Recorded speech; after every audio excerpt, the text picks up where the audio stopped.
कृष्ण की कहानियों में ना एक पल ऐसा आता है जो सब कुछ बदल के रख देता है। ये कहानी उसी पल की है जब नंदगांव का प्यारा कान्हा सिर्फ एक शरारती बच्चा नहीं रहता, बल्कि अपनी उस महान नियति की तरफ अपना पहला सबसे जरूरी कदम बढ़ाता है। तो आइए इस सफर को जरा और करीब से देखते हैं। तो सवाल ये उठता है कि भाई एक नटखट सा माखन चुराने के लिए मशहूर बच्चा वो एक महान नायक में तब्दील कैसे हो जाता है।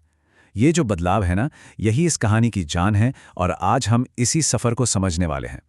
देखिए, इस बदलाव को समझने की जो चाबी है ना, वो इसी एक सोच में छिपी है। कृष्ण का बचपन कोई मामूली खेल नहीं था, ये एक सोची समझी योजना थी। एक ऐसा रूप जिसने उन्हें हर किसी के दिल के और खासतौर पर बच्चों के दिल के बहुत करीब ला दिया। तो चलिए सबसे पहले इसी बात को समझते हैं कि आखिर कृष्ण को एक बच्चे के रूप में क्यों पूजा जाता है। ये अपने आप में एक बहुत ही अनोखा आइडिया है जो उन्हें बाकी सभी देवी देवताओं से एकदम अलग बना देता है। तो ये बाल रूप इतना असरदार क्यों है? क्योंकि इसमें कृष्ण बिल्कुल हम सबके घर के बच्चों जैसे हैं, शरारती हैं, जिद्दी हैं और मां से डांट भी खाते हैं। ये बातें उन्हें पूजनीय से ज्यादा अपना बना देती हैं। लेकिन मजा देखिए, इन्हीं सब नटखट लीलाओं के बीच वो चुपके से पर्यावरण की रक्षा जैसा कितना गहरा पाठ पढ़ा जाते हैं। और यहीं से कहानी में एक जबरदस्त मोड़ आता है। अब कृष्ण सिर्फ एक बच्चे नहीं रहते, बल्कि वो तो सीधे सीधे स्थापित देवताओं को चुनौती दे बैठते हैं। और उनका सामना किसी और से नहीं बल्कि देवों के राजा इंद्र से होता है। कृष्ण का तर्क बड़ा सीधा लेकिन बहुत क्रांतिकारी था। उन्होंने कहा, भाई हम उस देवता की पूजा क्यों करें जो हमें डराता है? क्यों ना हम उसकी पूजा करें जो असल में हमारा जीवन चलाता है। उन्होंने समझाया कि देखो, हम ग्वालों का जीवन गायों से है, गायों का जीवन जंगल से है और जंगल को पानी गोवर्धन पर्वत से मिलता है। तो असली देवता तो गोवर्धन ही हुआ ना। कृष्ण के ये शब्द सोचिए, उनके पूरे दर्शन का सार हैं कि भक्ति डग से नहीं बल्कि प्यार और सम्मान से होनी चाहिए। जो भगवान नाराज होने की धमकी देकर अपनी पूजा करवाए, वो भला पूजनीय कैसे हो सकता है? ये एक बहुत ही ताकतवर सवाल था। लेकिन इंद्र ने इसे अपना अपमान समझ लिया। उनका अहंकार गुस्से में बदल गया और वो गुस्सा एक क़यामत बनकर नंदगांव पर टूट पड़ा।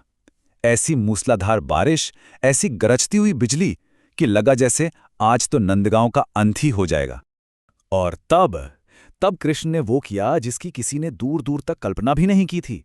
उन्होंने अपनी सबसे छोटी उंगली पर पूरे गोवर्धन पर्वत को एक छाते की तरह उठा लिया और गांव के हर एक इंसान को इंद्र के गुस्से से बचा लिया। इसी चमत्कार के बाद दुनिया ने उन्हें एक नया नाम दिया, गिरधर, यानी पर्वत को धारण करने वाला। कृष्ण के इस चमत्कार की गूंज सिर्फ स्वर्ग तक नहीं बल्कि मथुरा के सिंहासन तक भी जा पहुंची। जब अत्याचारी राजा कंस ने सुना कि एक बच्चे ने पहाड़ उठा लिया है, तो उसकी सबसे बड़ी भविष्यवाणी, उसका सबसे बड़ा डर सच होता हुआ नजर आने लगा। यहीं से असली टकराव की कहानी शुरू होती है। कंस का तो समझिए खून ही सूख गया। वो फौरन समझ गया कि ये कोई मामूली बच्चा नहीं है, ये तो देवकी का वही 8वां बेटा है जिसके बारे में भविष्यवाणी हुई थी कि वो कंस की मौत का कारण बनेगा। उसका सबसे बड़ा डर, उसका काल नंदगांव की गलियों में खेल रहा था। और यहीं पर हमें अच्छाई और बुराई का असली फर्क साफ साफ दिखता है। एक तरफ है कृष्ण जो अपनी दिव्य ताकत का इस्तेमाल लोगों को बचाने के लिए करते हैं, और दूसरी तरफ है कंस जो डर के मारे अपने ही भांजे के खून का प्यासा हो गया है।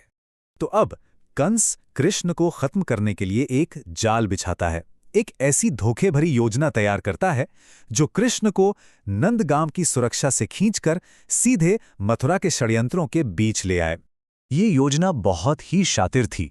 कंस ने एक बड़े धनुष यज्ञ का आयोजन किया और कृष्ण को मुख्य अतिथि बनाकर बुलाया, और इस धोखे पर पर्दा डालने के लिए उसने अपने भरोसेमंद मंत्री अक्रूर को खुद ये न्योता लेकर भेजा ताकि किसी को जरा भी शक ना हो। और अब कहानी अपने सबसे भावुक, सबसे मार्मिक मोड़ पर आ पहुंचती है। जैसे ही कृष्ण के जाने की खबर फैलती है, पूरे नंदगांव का दिल जैसे बैठ जाता है। ये विदाई का वो पल है जो प्यार और बिछड़ने के दर्द से भरा हुआ है। माँ यशोदा तो एक ढाल बनकर खड़ी हो जाती हैं।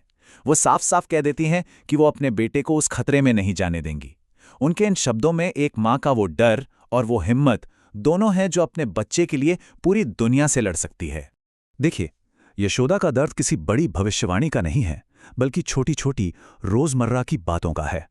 उन्हें इस बात की चिंता सता रही है कि मथुरा में उनके कान्हा का ख्याल कौन रखेगा, कौन उसकी शरारतों पर प्यार से मुस्कुराएगा।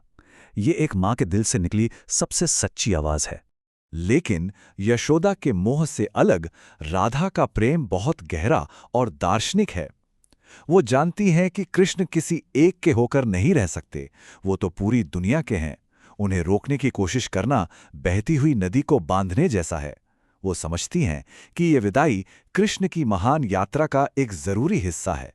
तो नंदगांव से ये विदाई, ये सिर्फ एक सफर की शुरुआत नहीं है, ये एक युग का अंत है और एक नए युग की शुरुआत भी। बचपन का खेल अब खत्म हो चुका है और नायक की यात्रा शुरू हो गई है। अब सवाल बस ये है कि मथुरा में कृष्ण का इंतजार कौन कर रहा है, एक राजा या फिर उसका काल।